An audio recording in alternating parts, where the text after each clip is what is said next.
Oke. Kemudian saya bacakan ada tribuners yang bertanya untuk Rashid sama Hilman. Siapa sih pelatih yang sangat ketat atau paling ketat soal makanan? Mungkin Aci bisa menjawab duluan. Saya mungkin hampir semua pelatih asing, Bang. Jadi pelatih asing yang pernah melatih saya di PSM, ya itu paling ketat kalau soal makanan. Coach Robert juga ya, Coach Robert, Coach Darije, Coach Boyan Hodak. Betul. Itu ya kayaknya ya, 3 ya, asik. Ada juga Peter. Oh iya, Peter Sager juga ya, Peter. Ya. Kemudian ada apa? Your Stream Dinner juga ya, Jerman. Alfred kayaknya juga. Iya, Alfred Riedel. Betul.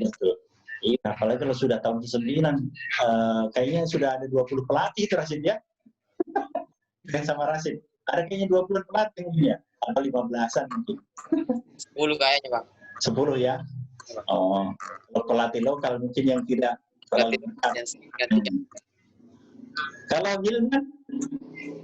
Sama yang dikatakan Kak Rashid. Hampir semua pelatih asing. Ya, ketat kalau masalah makanan. Apa kira-kira yang diungkapkan sama pelatih? Kalau saya itu Coach Darije. Karena apa ya? Masalah berat badan juga kalau naik ya kita kena denda. Oh, apa denda? Dendanya apa itu kira-kira? Dendanya sejumlah uang. Oh, begitu ya? Ada uang, iya bahaya. Makanya kita harus hati-hati. Oh, begitu. Oh, tidak ada kalau misalkan seperti hukuman fisik sport jam, push-up itu? Tidak ada ya? Hukumannya itu. Uang 1 juta. Pernah kena hukuman? Saya masalah denda kalau makanan enggak pernah. Enggak pernah. Kalau Aci? Enggak juga. Oh, enggak juga. Oh, kalau begitu saya tanya langsung ini sama Mbak Yani. Pasti dia tahu ada yang kena denda kan. Coba Mbak Yani. Iya benar, Bang. Jadi untuk Rashid sama Hilman tidak pernah ya. Jadi rapotnya yang saya bilang tadi bahwa rapotnya mereka mulai dari saya bergabung sampai 2020 sekarang rapotnya bagus-bagus semua. Jadi mereka benar-benar profesional pastinya dan menjaga berat badannya. Karena pada saat naik 1 kilo pun mereka udah Kit kamu naik 1 kilo. Jadi Rashid akan cepat memperbaiki gimana progresnya agar cepat-cepat normal. Tapi biasanya kalau dia naik 1 kilo tergantung apakah memang it's okay untuk dia naik atau udah maksimal atau masih under, masih ada allowance untuk iya sih it's okay karena terlalu kurus kemarin jadi dia naik 1 kilo seperti itu. Oh begitu ya, artinya iya. Tidak ada yang kena denda yang membayarnya. Wah kayaknya rahasia tuh Bang, kayaknya rahasia kalau kalau rahasia kasih inisial saja, pemain tengah kah, atau striker kah, atau begitu saja, dan kita sebut nama. Denda pasti ada, tapi biasanya kita lebih analisa lagi. Waktu saya bergabung di tahun 2017, ada satu yang mau dikenakan denda, tapi saya jelaskan bahwa dia naik berat badannya itu bukan karena dengan fat, tapi dengan massa ototnya. Jadi yang itu nggak bisa didenda. Saya bilang artinya denda itu tidak dikeluarkan seperti itu. Oh, tetap saja ada penjelasan di situ ya?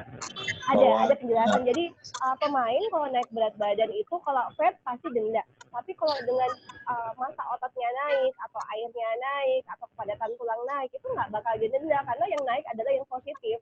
Seperti itu, Bang.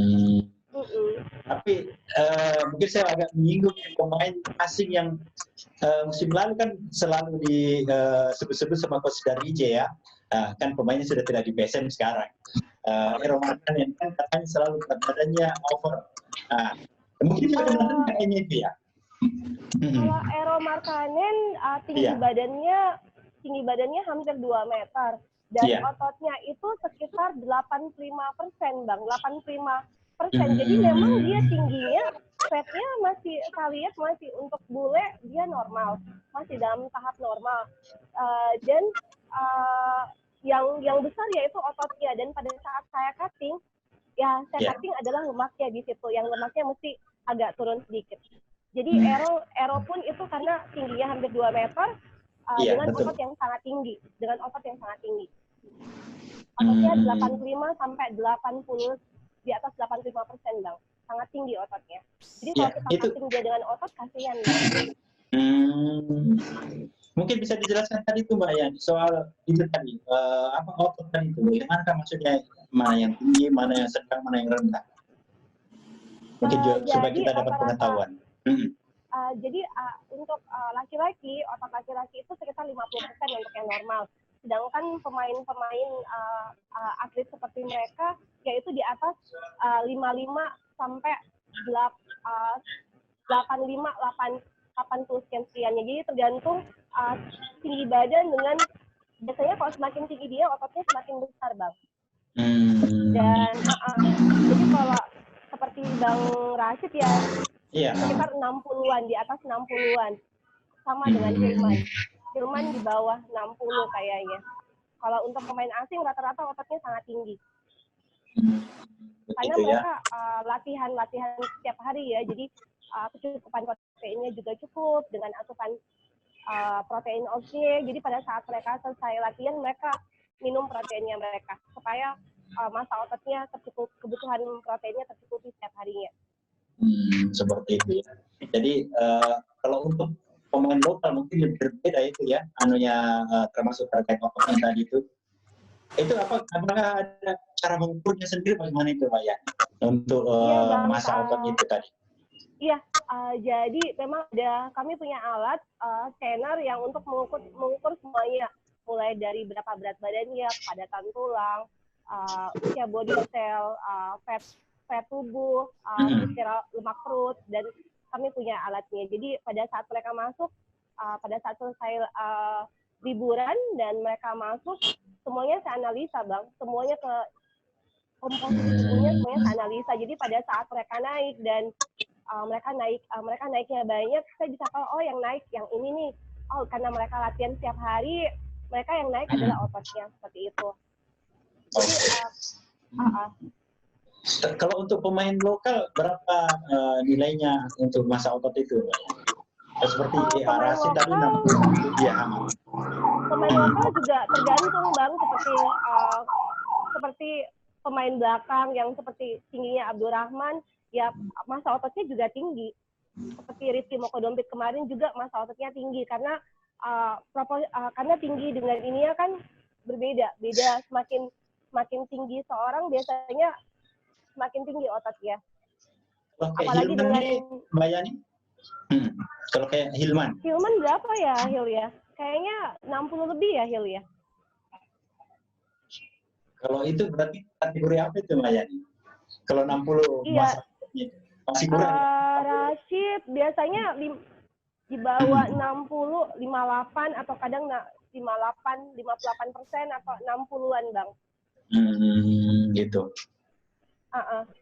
Karena pada saat jadi kalau mereka latihan kardio lebih banyak, biasanya ototnya agak turun sedikit, agak terpangkas sedikit, terbakar sedikit. Begitu. Betul. Artinya kalau kayak Hilman itu disarankan tambah begitu ya Mbak Yani ya? Kalau 60 gitu. Cukup gitu ya? Itu tadi masanya kan ototnya kayak Hilman. Itu mau dinaikkan lagi atau tetap saja segitu sudah bagus atau bagaimana? Biasanya Hilman saya sarankan untuk naik sih Bang, jadi untuk tetap mencukupi asupan protein mungkin dengan olahraga strength, jangan kardio, karena kalau kardio ototnya malah habis ya. Jadi mungkin dengan angkat beban mungkin seperti itu. Jadi harus banyak makan ikan atau dada ayam. Karena dia bilang Hilman udah tahu kok harus dada ayamnya harus segini atau nasinya segini, dia tahu. Jadi Hilman harus naik lagi. Mungkin juga latihannya juga Mbak Yani diatur itu supaya tadi kan sempat disebutkan supaya mengurangi yang misalkan lari yang jauh dengan menggantinya menjadi mungkin masuk gym atau apa gitu ya. Jadi kalau selama libur teman-teman pasti latihan ya Bang ya, mereka untuk menjaga stamina mereka, performanya mereka pasti mereka latihan karena mereka seorang profesional. Dan kalau untuk Hilman, kadang saya sarankan kok pada saat libur, Hil, tolong bisa olahraga lebih, jangan lari ya, kalau bisa angkat beban mungkin, atau olahraga strength yang supaya masa ototnya naik. Dan jangan lupa asupan proteinnya, kebutuhan protein tubuhnya harus diingat. Oke, kalau begitu sekarang saya pindah ke Aci sama Hilman. Sudahkah dilakukan tadi itu perintah dari melayani terkait menjaga masa otot? Mungkin Aci sendiri apa latihan yang biasa dilakukan? Aci. Kenapa Bang? Aci mungkin tadi kan sudah dianjurkan sama Mbak Yani memperbanyak latihannya, jangan tekan jogging ya, lari. Diubahkan menjadi angkat barbel, beban, atau juga aktivitas misalkan ke gym gitu ya. Apakah yang dilakukan? Iya Bang, betul. Jadi program Pak Yani pelatih biasanya kita lakukan di rumah Bang. Jadi kalau pelatihnya Bang Atos biasanya dia kasih program latihan di gym atau di rumah. Kalau Mbak Yani itu nutrisi, jadi khusus makanan-makanan itu diatur sama Mbak Yani. Apalagi sekarang libur banyak di rumah, kita sering di WA sama mereka Bang. Latihannya kesehariannya apa Aci? Ya Bang? Latihan keseharian tak apa? Yang paling banyak itu kan diarahkan seperti apakah tiap berapa hari ke gym atau bagaimana?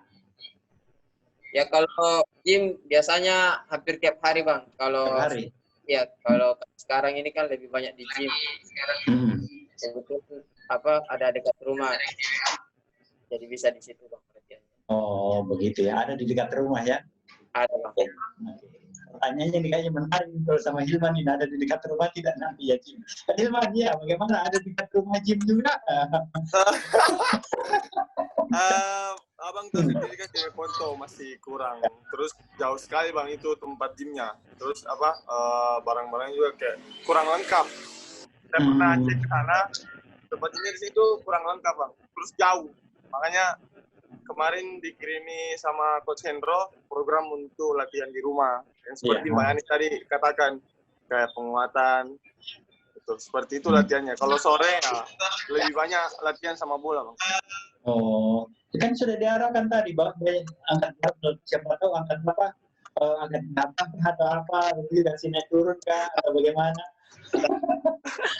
Nah Bang, saya ikuti itu Bang, kalau masalah latihan di rumah itu ada kiriman video dari Coach Hendro. Iya.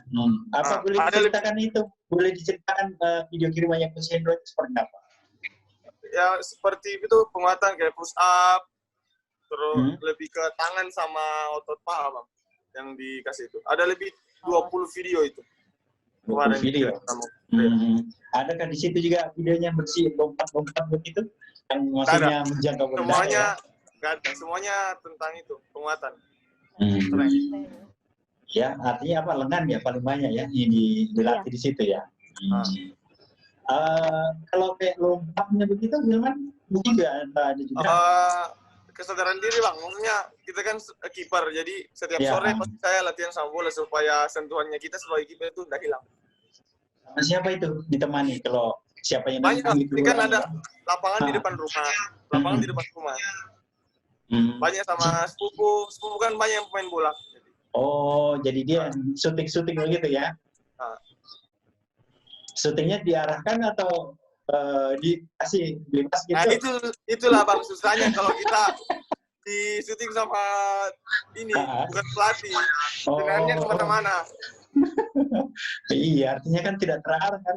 Iya, terarah. Ya, pelatih kan ada niatnya untuk mengasah ya. Begitu ya. Artinya betul-betul PR ada diberikan masing-masing ini ya untuk latihan. Ada. Terus mungkin Mbak Yani bisa menjawab kapan kayaknya ya. Kalau setelah latihan itu ada evaluasi? Kalau latihan tadi misalkan latihan Rashid, latihannya Hilman. Kalau untuk bagian saya, bukan saya untuk mengevaluasi, biasanya pelatih dengan pelatih ya. Jadi untuk mengevaluasi teman-teman biasanya itu pelatih. Ada, tapi ada saya kan? Saya bagian kurang tahu. Biasanya karena saya tidak bisa masuk ke dressing room. Karena laki-laki semua, jadi saya nggak bisa masuk ke dressing room. Karena saya perempuan, jadi tidak mungkin masuk ke dressing room. Tidak, maksud saya begini. Ini kan tadi kan dikasih PR, Acit, kemudian Hilman dikasih PR sama coach, mungkin asisten. Kemudian di situ kan ada evaluasi atau dipantau. Mungkin via Zoom kah atau apa begitu, ada laporannya, perkembangannya seperti apa, bagaimana? Mungkin Aci atau Hilman yang bisa membantu kalau soal latihannya itu, pantauan atau evaluasinya dari pelatih ada enggak? Aci mungkin ya duluan. Saya dari video di WA. Jadi pelatih kasih program latihan itu di grup itu, Bang. Tapi ada evaluasinya sih. Oh, enggak, kalau evaluasi enggak. Paling asisten telepon secara pribadi mana latihannya, terus berapa kali seminggu latihan, itu aja. Oh, artinya kan diawasi juga kan? Diawasi juga kan? Iya. Kalau berapa hari sekali itu dipantaunya?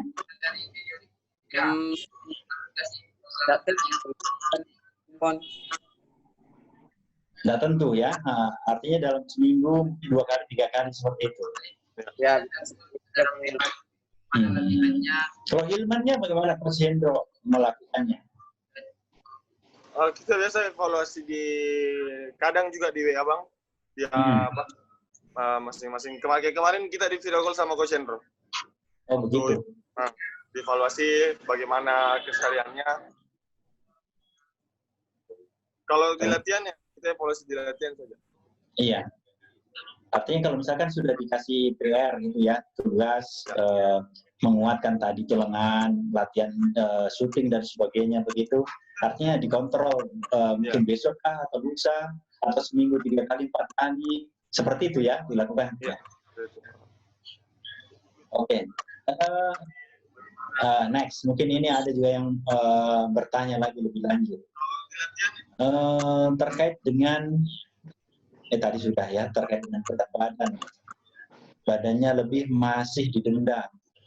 Mungkin sekarang apakah itu berlaku dengan coach yang saat ini terkait dengan berat badan dengan didenda, apakah itu berlaku? Hilman sama Haji? Enggak, Bang, kayaknya. Enggak berlaku. Enggak ada ya? Enggak ada denda ya untuk resiko yang udah ini ya. Tapi kontrol makanan itu tetap masih dikontrol ya. Cuma memang beralih kepada kesadaran mungkin gitu ya. Oke.